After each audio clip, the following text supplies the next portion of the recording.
Oui, l'objectif de cette rencontre, c'est un atelier de partage envers les parlementaires.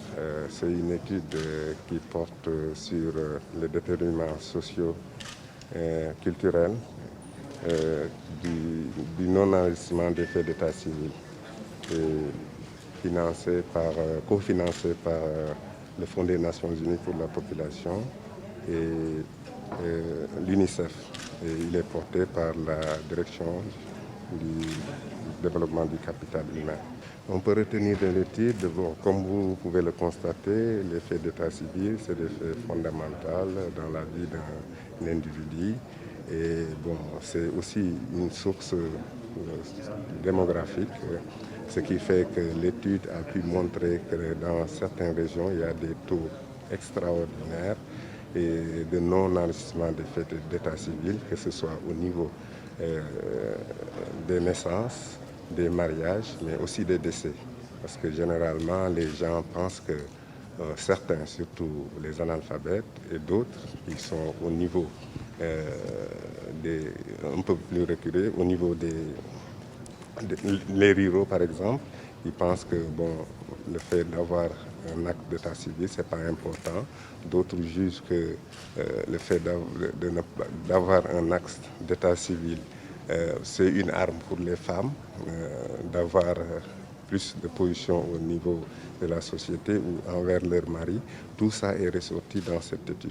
Oui, par exemple, 16,7%, je crois, oui, 16,6% qui n'ont pas du tout date de naissance, mais aussi au niveau des décès. Il y en a, il y en a 65,2%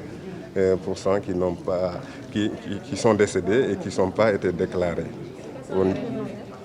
Les régions les plus touchées, c'est par exemple Kaffrine. Kaffrine, je crois, est en tête de peloton, où il y a un pourcentage aussi élevé. Ce qui fait que je crois qu'au sortir de ce partage, on va aller au niveau de 4 départements, que ce soit au niveau de Saint-Louis, au niveau de Thiès, au niveau de Kaffrine, mais aussi au niveau de Ziguinchor pour faire la restitution. Mais il manquait des éléments qui font qu'on ne pouvait pas le faire.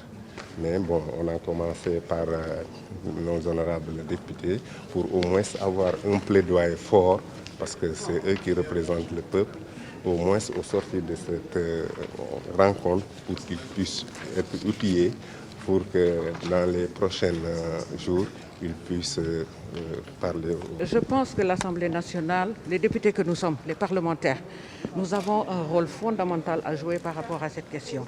C'est tout le sens du plaidoyer qui est attendu des députés. Nous sommes à la base, ça a été dit, nous sommes parmi les populations. Nous devons sensibiliser parce que c'est une question éminemment importante. Je prends l'exemple de la succession des ayants droit. Ça pose toujours des problèmes. Au niveau des mariages, ça a été dit, les mariages non déclarés, ça porte préjudice aux femmes. Et vraiment, si vous regardez les statistiques, autour de plus de 65% de mariages non déclarés, c'est un problème. Sans oublier les naissances? Oui, pour les naissances aussi, plus de 25%. Je pense qu'à ce niveau, il va falloir appuyer sur l'accélérateur. Et ça, c'est attendu des députés. Nous saluons cependant les efforts qui ont été faits par l'État. Aujourd'hui, il y a un processus de modernisation de l'État civil. Je crois qu'il faut le saluer, l'informatisation, parce que ça va aider à régler cette question qui est quand même une question assez préoccupante.